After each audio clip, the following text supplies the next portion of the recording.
বুঝেও বুঝে না ওরা, অন্তর আছে বুঝে না, দেখেও দেখে না ওরা, চক্ষু আছে দেখে না, শোনেও শোনে না ওরা, কান আছে শোনে না। উলায়েকা কালানাম, তারা পশু প্রাণীর মতো, তারা গরু ছাগলের মতো, তারা কুকুর শ্রীগালের মতো, বালহুম আজাল, বরং তার চেয়ে খারাপ। তোমার বাপ কুকুর শ্রীগালের চেয়ে খারাপ। কষ্ট পাচ্ছ বেটা? তোমার বাপের মুখের দিকে দেখো, কালো হয়ে আছে, দেখো। তোমার বাপকে আমি আব্দুর রাজ্জাক বিন ইউসুফ এই হুয়াকুয়ার মাঠে যদি আমি কুকুর শ্রীগালের চেয়ে খারাপ প্রমাণ করতে না পারি, বেটা আমি জিন্দেগি তার কোনোদিন বক্তব্য দেব না। আমি 32 বছর থেকে বক্তব্য দিচ্ছি, 32 বছর থেকে, 90 সাল থেকে এখন পর্যন্ত আমি কোনোদিন অপ্রয়োজনীয় বাক্য বলিনি। 90 সাল থেকে এখন পর্যন্ত আমি কোনোদিন কেসা কাহিনী বলিনি। 90 সাল থেকে এখন পর্যন্ত আমি কোনোদিন কোনো মাযহাবের বিরুদ্ধে কথা বলিনি। 90 সাল থেকে এখন পর্যন্ত আমি কোনোদিন দেশ বিরোধী বক্তব্য দিইনি। 90 সাল থেকে এখন পর্যন্ত আমি কোনোদিন মানুষের কাছে পথ খরচ পাতেও চাইনি। 90 সাল থেকে এখন পর্যন্ত আমি কোনোদিন মানুষকে আমার পরিচয় দিইনি। মানুষ যখন আমাকে চাপ দিয়ে বলেছে যে বিজ্ঞাপন পোস্টারে নাম লিখবো, ছাপাবো, কি লিখবো, তখন আমি বলেছি আমার নাম আব্দুর রাজ্জাক আর আমার বাপের নাম ইউসুফ, বাপ বেটা মিলে আব্দুর রাজ্জাক বিন ইউসুফ। এর চেয়ে আমি বেশি কিছু বলিনি। যদি কোনোদিন কেউ বেশি কিছু প্রমাণ করতে পারে, সেদিন থেকে জাতির সামনে বক্তব্য দেব না। বলেছে জাতির যদি রাস্তাঘাট করে দিতে না পারি, জাতির যদি স্কুল কলেজ করে দিতে না পারি, জাতিকে চূড়ান্ত সঠিক ধর্ম দিতে পারবো ইনশাল্লাহ। ধর্মের ব্যাপারে জাতিকে ফাঁকি দিতে রাজি নই। তোমার বাপকে যদি আমি কুকুর সিরিয়ালের চেয়ে খারাপ প্রমাণ করতে না পারি, আমি জিন্দেগি তার কোনোদিন বক্তব্য দেব না। কালা রাসূলুল্লাহ সাল্লাল্লাহু আলাইহি ওয়াসাল্লাম লা ইয়াকুনান্না মিন বাদি আকওয়াম ইস্তাহিলুনা আল হিরা ওয়াল হারিরা ওয়াল খামরা ওয়াল মাআসিব, রাওয়াহুল বুখারী ওয়া মুসলিম। আন আবি হুরায়রা রাদিয়াল্লাহু তাআলা আনহু قال قال رسول الله صلى الله عليه وسلم إن من أشراط الساعة إرفاع العلم ويكثر الجهل ويكثر شرب الخمر ويكثر الزنا ويقل الرجال ويكثر النساء حتى يكون لخمس امرأ القائم الواحد، রাওয়াহু মুসলিম। সম্মানিত উপস্থিতি, প্রশংসা আল্লাহর জন্য, শান্তি অবতীর্ণ হোক আল্লাহর রাসূলের উপর সাল্লাল্লাহু আলাইহি ওয়াসাল্লাম। আজকের দিনই বৈঠকে সংক্ষিপ্ত সময়ে বক্তব্যের বিষয় নেশাদার দ্রব্য, বিড়ি, তামাক, জর্দা, সিগারেট, গুল, মদ, নেশাদার দ্রব্য সম্পর্কে এক গুরুত্বপূর্ণ সংক্ষিপ্ত তথ্যবহুল বিবরণের চেষ্টা করব ইনশাআল্লাহ। সম্মানিত দিনী ভাই বোন, আপনাদের জানা আছে যে দুনিয়াতে কতগুলি পাপ আছে, সেগুলোর দুনিয়াবি শাস্তি উল্লেখ রয়েছে। সিরিয়ালের চেয়ে বড় পাপ আছে, কিন্তু তার দুনিয়াবি শাস্তি উল্লেখ নেই। যেমন আপনারা জানেন যে পৃথিবীতে সবচেয়ে বড় পাপ হলো শিরক, কিন্তু শিরক করলে দুনিয়াতে তাকে পিটাতে হবে বা তার ফাঁসি হবে, এরকম কোনো কথা রাসূল সাল্লাল্লাহু আলাইহি সাল্লাম বলেননি। তবে পাপের জগতে সবচেয়ে বড় পাপ হলো শিরক, যার কারণে রাসূল সাল্লাল্লাহু আলাইহি ওয়াসাল্লাম বলেছেন মান মাতা, যে ব্যক্তি মারা গেল শিরক করলো, ফাদাখালান নার, তাহলে সে জাহান্নামে চলে গেছে, জাহান্নামে যাবেই। আর যে ব্যক্তি মারা গেল ওয়ালাম ইউশরিক বিল্লাহ ফাদাখালাল জান্নাহ, আল্লাহর সাথে শিরক করলো না, তাহলে সে জান্নাতে চলে গেল। এর ফলাফল দুইটা। পাপের জগতে সবচেয়ে বড় পাপ হলো শিরক। বিচারের মাঠে আল্লাহ তাআলা এটাই বলবেন। আনাস রাদিয়াল্লাহু তাআলা আনহু বলেন, রাসূল সাল্লাল্লাহু আলাইহি ওয়াসাল্লাম বলেছেন, আল্লাহ তাআলা বলেন বিচারের মাঠে আল্লাহ তাআলা মানুষের সামনে আসবেন, এর নাম হাদিসে কুদসি। হিন্দু, মুসলমান, বৌদ্ধ, খ্রিস্টান সবার সামনে বিচারের মাঠে আল্লাহ তাআলা আসবেন, এসে বলবেন ইয়া ইবনা আদম লা আতাইতানি বিকুরাবিল আরদি খাতায়া সুম্মা লাকিতানি লা তুশরিক বি শাইআন লা আতাইতুকা ওয়া কুরাবিহা মাগফিরা।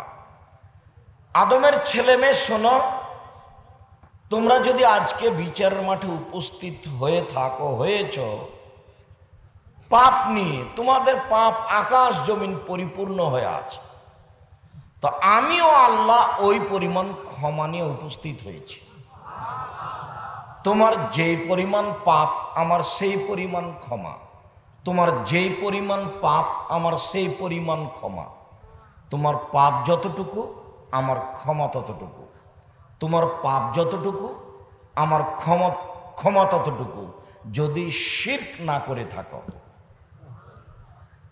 শিরক একটা ভিন্ন ধরনের পাপ, তা দিয়ে আল্লাহকে অপমান করা হয়, তা দিয়ে আল্লাহকে খাটো করা হয়, তা দিয়ে আল্লাহকে হেয়তুচ্ছ করা হয়।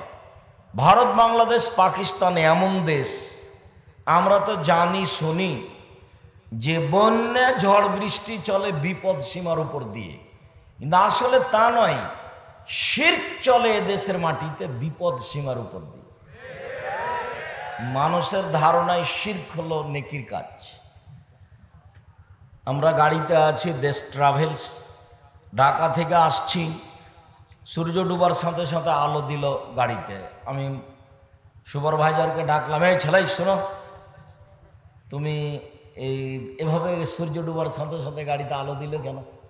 তো বলছে যে এটা আমাদের বস বলেছেন। এটা তো হিন্দুদের কাজ। সূর্য ডুবার সাথে সাথে বাতি জ্বালাতে হবে, ল্যাম্পও জ্বালাতে হবে, এটা কাদের কাজ? হিন্দুদের কাজ। আমরাও জ্বালাবো, তবে প্রয়োজনে। সূর্য ডুবলেই জ্বালাতে হবে, এইটা মুসলমানের কাজ নয়, এর নাম শিরক। আর এই দেশের অফিস আদালত, কোর্ট কাচারি, শিক্ষা প্রতিষ্ঠান, ঘর বাড়ি, রাস্তাঘাট একবারে সব শিরকে একবারে পরিপূর্ণ হয়ে আছে। সম্ভবপর শিরক এড়িয়ে চলতে হবে। বিচারের মাঠে শিরক থাকলে ক্ষমা হবে না, বাকি পাপ ক্ষমা হবে বলে আল্লাহ তাআলা বলেন হাদিসে কুদসি। বলছিলাম পাপের জগতে সবচেয়ে বড় পাপ হলো শিরক, কিন্তু তার দুনিয়াবি কোনো শাস্তি উল্লেখ নেই। আর নেশাদার দ্রব্য পান করা এমন পাপ, কেউ যদি একবার নেশাদার দ্রব্য পান করে তাহলে তাকে 80 লাঠি পিটাতে হবে। পাপের জগতে দ্বিতীয় মহাপাপ হলো পিতামাতার অবাধ্য হওয়া। পাপের জগতে দ্বিতীয় পাপ হলো বাপ মাকে অমান্য করা। বাপ মাকে অমান্য করা মহাপাপ, এ কথা ঠিক, কিন্তু বাপ মাকে অমান্য করলে দুনিয়াবি কোনো শাস্তি হবে, এ কথা মুহাম্মদ সাল্লাল্লাহু আলাইহি ওয়াসাল্লাম বলেননি। তবে কেউ যদি চুরি করে তাহলে তার হাত কেটে নেওয়া হবে, পরকালে জাহান্নামও হতে পারে, জান্নাতও হতে পারে। এটা দুনিয়াবি শাস্তি, এটাও পাপ। বাপ মায়ের অবাধ্য চলাও পাপ, কিন্তু এটার শাস্তি উল্লেখ আছে দুনিয়াতে, ওটার শাস্তি উল্লেখ নেই। পৃথিবীর তৃতীয় মহাপাপ হলো মিথ্যা সাক্ষী দেওয়া।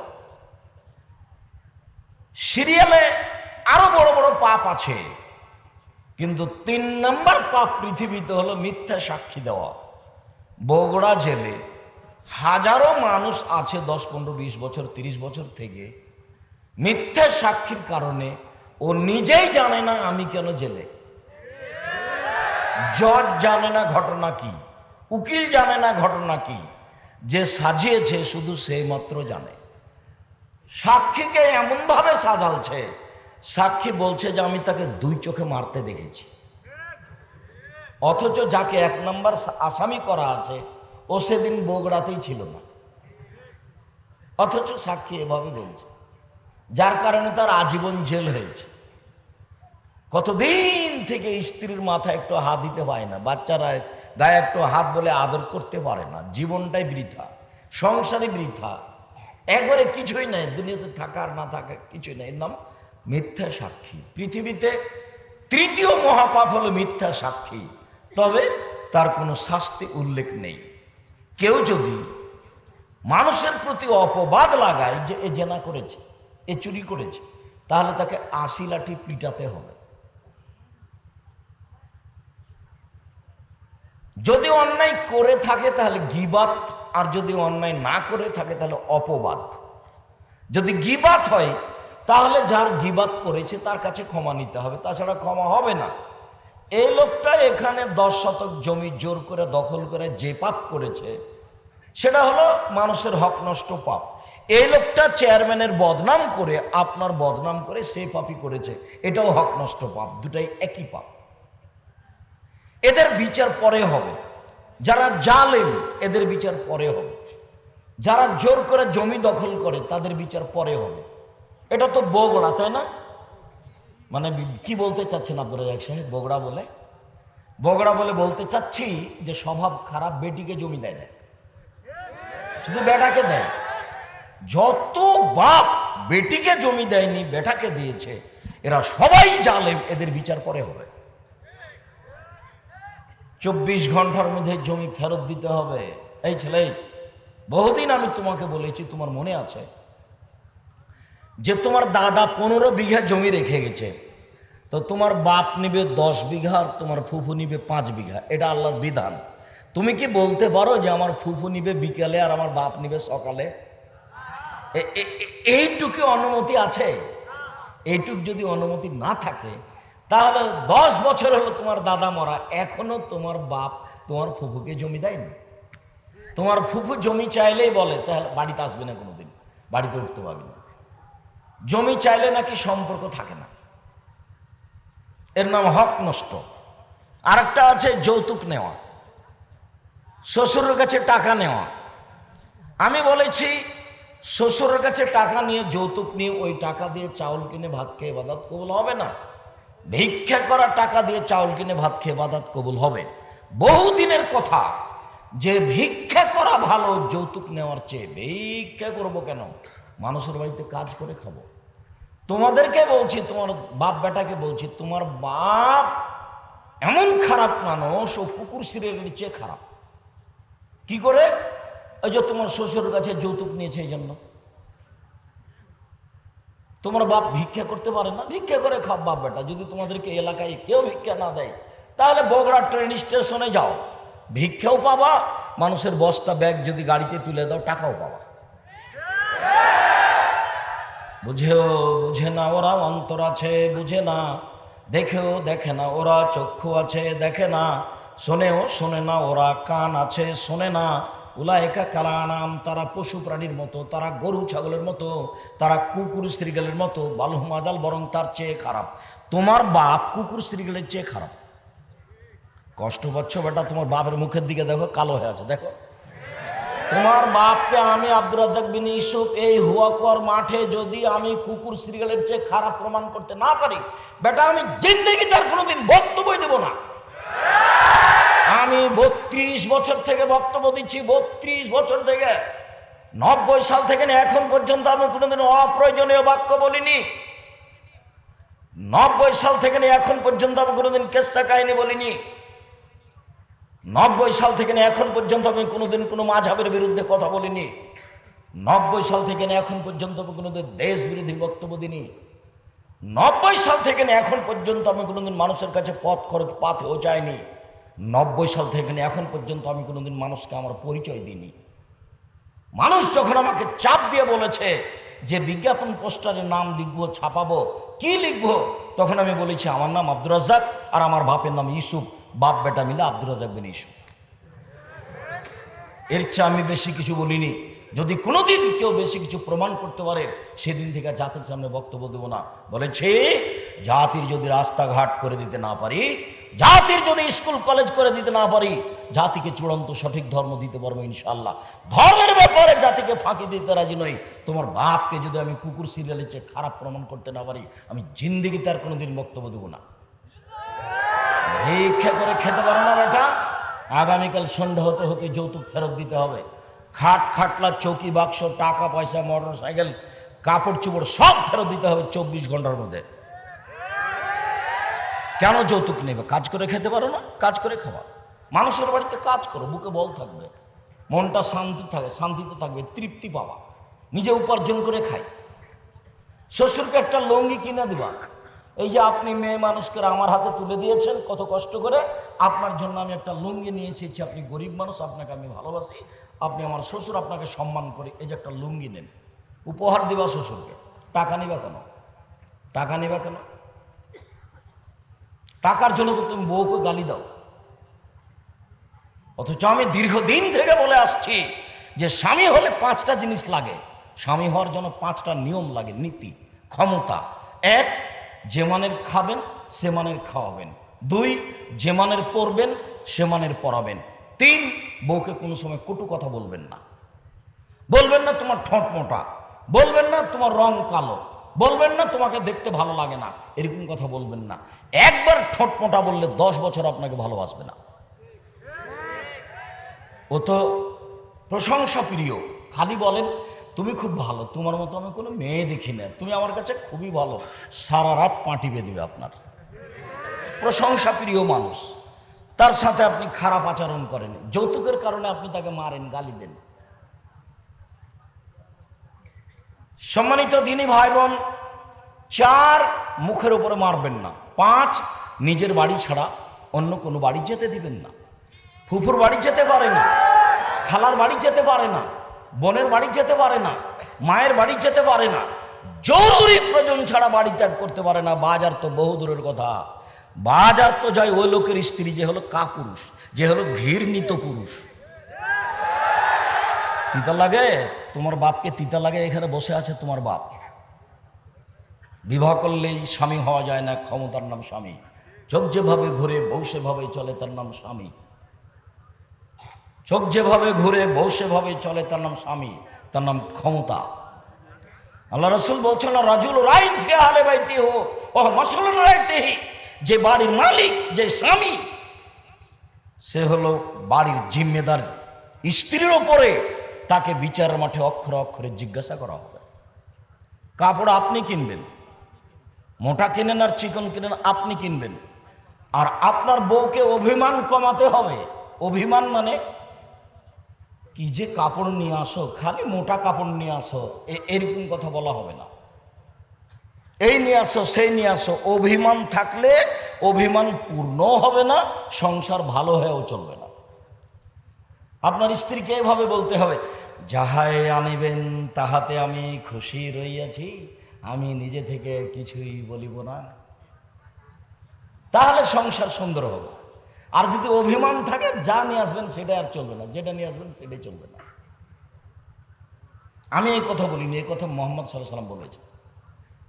1 মিনিট আমরা কথার মাঝে আছি, 1 মিনিট আমরা কথার মাঝে আছি। আয়েশা রাদিয়াল্লাহু তাআলা আনহা বলেন, একদা আল্লাহর নবী আমাদেরকে চন্দ্র ও সূর্য গ্রহণের সালাত পড়াচ্ছেন। তো যখন সালাম ফিরা হয়ে গেল, তখন সাহাবীগণ বললেন, রাআইনাকা তানাওয়ালতা শাইয়ান মিন মাকামিকা হাজা। আল্লাহর নবী, আপনি এই সালাতের জায়গা থেকে কি যেন নিলেন সালাতের মধ্যে, সুমা তাকাকা, তারপর দেখলাম আপনি পিছে উঠে গেলেন। এইটা কেন? এরকম তো কোনোদিন দেখিনি। সালাতের মধ্যে আপনি কি নিলেন আবার পিছে হটে গেলেন, এইটা কেন? তখন আল্লাহ রাসূল বলছেন, ইন্নী রাআইতুল জান্নাতা, আমি জান্নাত দেখেছিলাম সালাতের মাঝে। ফাতানাওয়ালতু উনকুদান লাওয়াখাস্তু লাকালতুম মা বাকিয়াতিদ দুনিয়া, আমি ফলের একটা গোছা নিলাম, নিতে চাইলাম। যদি আমি একটা ফলের গোছা নিয়ে নিতাম, তাহলে সারা পৃথিবীর মানুষ কিয়ামত পর্যন্ত খেত। মূল আলোচনা হঠাৎ করে এই কথা আসলো কেন, এখন এটা ফিরে আসছে। তারপরে দেখলাম জাহান্নাম।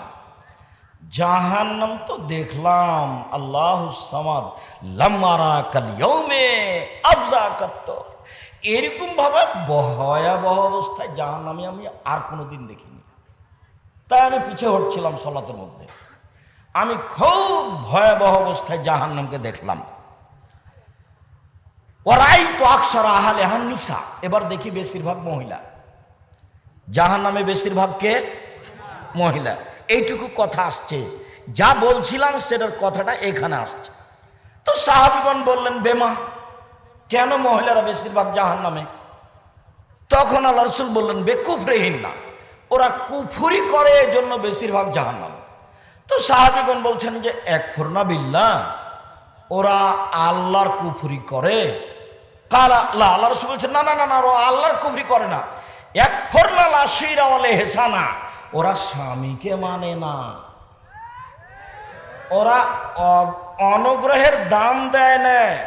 লাউ আহসানতা বা ইহদাহুন্না দাহারা, তাদের কারোর সাথে যদি সারা জীবন ভালো ব্যবহার করো, সুমারাত মিনকা শাইআন, তারপরে যদি তোমার একটু খারাপ দেখে, খালি একবার মোটা কাপড় দেখে, তাহলে বলবে মা রাইতু মিনকা খায়রান কাত, তোমার আমি কোনোদিন ভালোই দেখিনি, তুমি কোনোদিন মোটা চিকন কাপড়ই আনোনি। এবারে পুরো জীবনটাকে উল্টে দিবে, এই কারণে বেশি জাহান্নামে যাবে। তো যার কারণে আমি দিনী বোনদের বলবো যে অভিমান কম করেন, সংসার ভালো হবে। আর আপনাদেরকে বলছি, জরুরি প্রয়োজন ছাড়া আপনার স্ত্রী আপনার মেয়ে বাড়ির বাইরে যাবে না। ধর্মকে অপমান করে, আল্লাহর আইনকে অমান্য করে বাপ বেটি মিলে জান্নাত কেনার চেষ্টা করিয়েন না, ভুল সিদ্ধান্ত। 3 শ্রেণীর মানুষ জান্নাতে যাবে না। মেয়েকে উচ্চশিক্ষিতা করে অপর পুরুষের ঈমান ধ্বংস করে বাপ বেটি জান্নাত কেনার চেষ্টা করিয়েন না, ভুল সিদ্ধান্ত। 3 শ্রেণীর মানুষ জান্নাতে যাবে না। তার 1 শ্রেণীর মানুষ হচ্ছে মদমেনুল খামর, যারা নিয়মিত বিড়ি তামাক জর্দা সিগারেট গুল নেশাদার দ্রব্য খায় পান করে, তারা জান্নাতে যাবে না। 2 ওর রাজলাত মিনান নিসায়ে, পুরুষের বেশধারী নারী, যারা পুরুষের জুতা স্যান্ডেল পরে, যারা পুরুষের শার্ট প্যান্ট পরে, যারা পুরুষের পোশাক পরে, যারা গেঞ্জি গায়ে দিয়ে রাস্তাঘাটে চলে, এরা জাহান্নামে যাবে না। জাহান্নাম বলতে নারী আর নারী, জাহান্নাম বলতে নারী আর নারী, জাহান্নাম বলতে শুধু নারী আর নারী। তাই রাসূল সাল্লাল্লাহু আলাইহি ওয়াসাল্লাম বলছেন, রাইতু আকসারা আহলিহা নিসা, আমি জাহান্নামে দেখলাম শুধু নারী আর নারী। 3 ও দায়ুস আল্লাযী কিরফি আলাল খাবাসা, যে দায়ুস, যে তার বাড়িতে বেহাইয়ের সুযোগ দিয়েছে, এই ছেলে বসো, আপনার মধ্যে থেকে কোনো ছেলে যেন না উঠে। আর আপনাকে আমি অনুরোধ জানাচ্ছি, আপনি আমার দিনী ভাই, আপনাকে আমি অনেক ভালোবাসি। আমি যেভাবেই বলি, আপনি আমার কাছের মানুষ, খুব সাধ করে দূর দূরান্ত থেকে এসেছেন, জায়গা এরা সংকলন করতে পারেনি। এই মুহূর্তে যদি তাদের কাছে বড় জায়গার দাবি করেন, তারা ব্যবস্থা করতে পারবেন। আপনাদের লাখো জনগণ এইভাবে তারা ভাবতেও পারেনি। এখন যে যেখানে আছেন, আমাকে দেখতে পান আর না পান, আমার দিনী ভাই বোন, আমি আপনাদেরকে আন্তরিকভাবে অনুরোধ জানাচ্ছি, এমনভাবে বসে থাকবেন, এমনভাবে দাঁড়িয়ে থাকবেন, পাখি যেন আপনাকে পাথর মনে করে। আমি আপনার কিছু না কিছু উপকার করবই করবো ইনশাআল্লাহ। আমি আপনার জন্য এসেছি খুব কষ্ট করে। গত রাতে আমি ছিলাম সেই দিনাজপুর কোথায় এক শেষ প্রান্তে, ওখান থেকে আমি ঢাকা গেছি, ঢাকাতে প্রতিষ্ঠানে কিছু কাজ করেছি, ওখান থেকে আমি এখানে এসেছি। আমার এই আশার সাথে কষ্ট জড়িয়ে আছে। আপনাকে আমি ভালোবাসি। আপনি অল্প সময় ধৈর্যের পরিচয় না দিয়ে, কোনো বাহানা দিয়ে, পেশাব পায়খানার বাহানা দিয়ে, চা খাওয়ার বাহানা দিয়ে বাইরে যায়েন না। যারা দোকানপাটে বসে আছে, এরাকে আমি মানুষ মনে করছি না। এর চরিত্রই হচ্ছে কুকুর সিরিয়ালের চরিত্র। এখন চা খেতে হবে কেন? এখন দোকানে বসে আড্ডা পিটতে হবে কেন? এখন সিগারেট খেতে হবে কেন? এখন ভাবির সাথে গল্প করতে হবে কেন? এখন চাচাতো বোন নিয়ে গল্প করতে হবে কেন? আপনি নিজেকে মানুষ মনে করেন না? আপনি গরু ছাগল মনে করেন, কুকুর শ্রীগাল মনে করেন নিজেকে? বুঝে না ওরা অন্তর আছে, বুঝে না, বুঝা দরকার ছিল। দেখে না ওরা চক্ষু আছে, দেখে না। শোনে না ওরা কান আছে, শোনে না। উলাইকা কালানাম, তারা পশু প্রাণীর মতো, তারা গরু ছাগলের মতো, তারা কুকুর শ্রীগালের মতো, বালহুম আদাল, বরং তার চেয়ে খারাপ। এ কথা আমি বলিনি, এ কথা আল্লাহ তাআলা বলে। কাজে আপনি দয়া করে যেখানে আছেন, আমাকে দেখতে পান আর না পান, মুসলিম বোন, মুসলিম ভাই, অনেক ভালোবাসা নিয়ে এসেছেন, কিছুক্ষণ ধৈর্যের পরিচয় দিয়ে বসে থাকবেন। আপনার আমি কিছু না কিছু উপকার করবই করবো ইনশাআল্লাহ।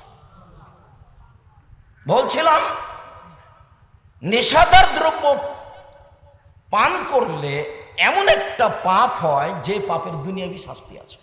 উল্লেখ্য যে, মনে রাখবেন, তিন শ্রেণীর মানুষকে হত্যা করতে হয় যদিও তারা পরহেজগার। তিন শ্রেণীর মানুষকে হত্যা করতে হয় যদিও তারা পরহেজগার। দুই শ্রেণীর মানুষের বাঁচার পথ আছে, তবে এক শ্রেণীর মানুষের বাঁচার পথ নেই। এক, কেউ যদি বলে কোরআন মাজিদ মানি না, কেউ যদি বলে গাভীর দুধ হারাম, তাহলে তাকে হত্যা করতে হবে সরকারিভাবে। এর নাম মুরতাদ। এ ধর্ম ত্যাগী হয়েছে, একে হত্যা করতে হবে সরকারিভাবে। ফাঁসির মঞ্চে নিয়ে যাওয়া হয়েছে, ফাঁসটা গলায় দেওয়া হয়েছে টান টান, তখন বলছে আমার ভুল হয়েছে, আমার ভুল হয়েছে, আমি কথা ফিরিয়ে নিলাম, কোরআন মাজিদ আল্লাহর বিধান, তখন তার আর ফাঁসি হবে না, তাকে নামিয়ে নিতে।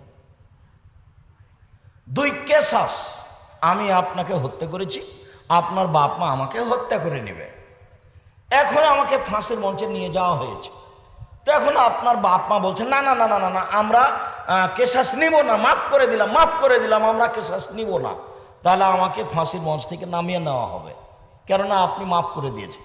তিন, বিবাহ করার পরে যদি যে জেনা করে তাহলেও তাকে হত্যা করতে হবে, একে বাঁচানোর পথ পৃথিবীতে নেই। বিবাহ করার পরে কোনো মহিলা কোনো পুরুষ যদি জেনা করে তাহলে তাকে দুনিয়াতে বাঁচানোর কোনো পথ নেই, কোনো পথই নেই। তাকে যদি বাঁচাতে হয় তাহলে আবার মুহাম্মদ সাল্লাল্লাহু আলাইহি সাল্লামকে দুনিয়াতে আসতে হবে, এসে বলতে হবে পৃথিবীর মানুষ শোনো, আমি মুহাম্মদ সাল্লাল্লাহু আলাইহি সাল্লাম বলছি, বিবাহ করার পরে যদি কেউ জেনা করে তাহলে তার ফাঁসি হবে না, তাকে ইট ঢেল পাথর দিয়ে মারতে হবে না, আমি ঘোষণা করে দিলাম। যেহেতু মুহাম্মদ সাল্লাল্লাহু আলাইহি সাল্লাম আর কোনোদিন আসবেন না, কাজে এই সিদ্ধান্ত কোনোদিন পরিবর্তন হবে না। 2020 সালের করোনা ভাইরাসকে লক্ষ্য করে অনলাইন আল ইতিসাম টিভিতে ধারাবাহিকভাবে আলোচনা দেখছেন। আমি ওই সময়ে বলেছিলাম কারো যদি করোনা হয় তাহলে আমি তার সাথে খেতে প্রস্তুত, কেউ যদি করোনায় মারা যায় তাহলে তার গোসল দিতে আমি প্রস্তুত, তাকে গোসল দেওয়াতে যদি আমারও করোনা হয় তাহলে আমি বলবো না যে এই কারণে করোনা হয়েছে, আমি বলবো পৃথিবীর সৃষ্টির 50,000 বছর পূর্বে আমি করোনায় মারা যাব, এটা লেখা হয়ে গেছে, সেই জন্য আমাকে ধরেছে। আমি অল্প দিন বাঁচতে এসে শিরক করে মরতে রাজি নই। তখন আমি বলেছিলাম 3 ফুট পর পর দাঁড়ানোর যদি বৈধতা দিতে হয় তাহলে মুহাম্মদ সাল্লাল্লাহু আলাইহি সাল্লামকে আবার দুনিয়াতে আসতে হবে, যেহেতু এটা ইবাদত, কাজে 3 ফুট পর পর দাঁড়ানোর কোনো বৈধতা মানুষ দিতে পারবে না। দুনিয়াতে আবার মুহাম্মদ সাল্লাল্লাহু আলাইহি সাল্লামকে আসতে হবে, এসে বলতে হবে পৃথিবীর মানুষ শুনে রেখো, এখন নামাজে দাঁড়িয়ে 3 ফুট পর পর দাঁড়ালে কোনো সমস্যা নেই, আমি ঘোষণা দিলাম। যেহেতু মুহাম্মদ সাল্লাল্লাহু আলাইহি সাল্লাম কিয়ামত পর্যন্ত আর কোনোদিন আসবেন না, কাজে 3 ফুটের বৈধতা আর কিয়ামত পর্যন্ত হবে না। কাবা ঘর কেন, কাবা ঘর কেন?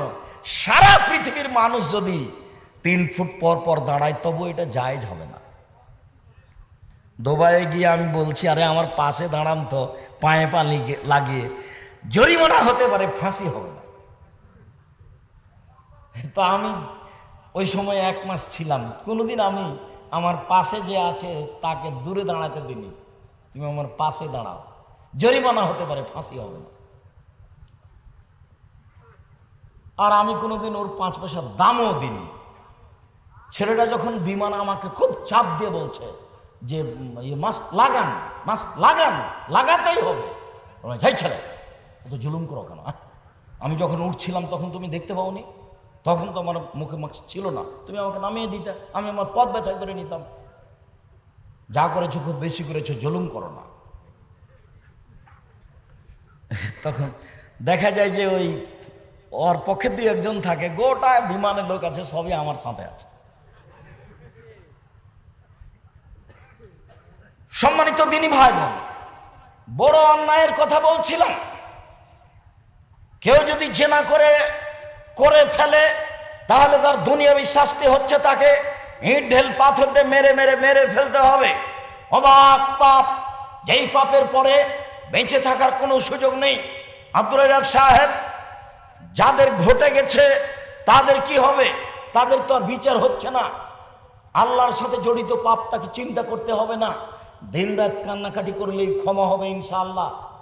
এ তো মানুষের জমি জোর করে দখল করা হয়নি, এ তো মানুষকে অপমান করা হয়নি, এ তো একটা রিক্সাওয়ালাকে এক থাপ্পড় দিয়ে ভাড়া না দিয়ে তাকে বিদায় করা হয়নি। রিক্সাওয়ালাকে এক থাপ্পড় দিয়ে ভাড়া না দিয়ে বিদায় করে দিলে এটা আর ক্ষমা হবে না। ব্যাংকে লোন নিয়ে বাড়ি করবেন না, ব্যবসা করবেন না।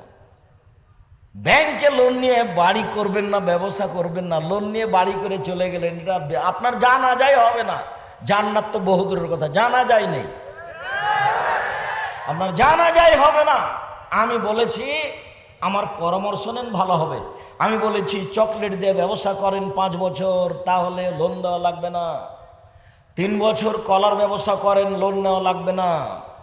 5 বছর কাপড়ের ব্যবসা করেন, লোন নেওয়া লাগবে না। ধনী হতে সময় লাগবে 25 থেকে 30 বছর।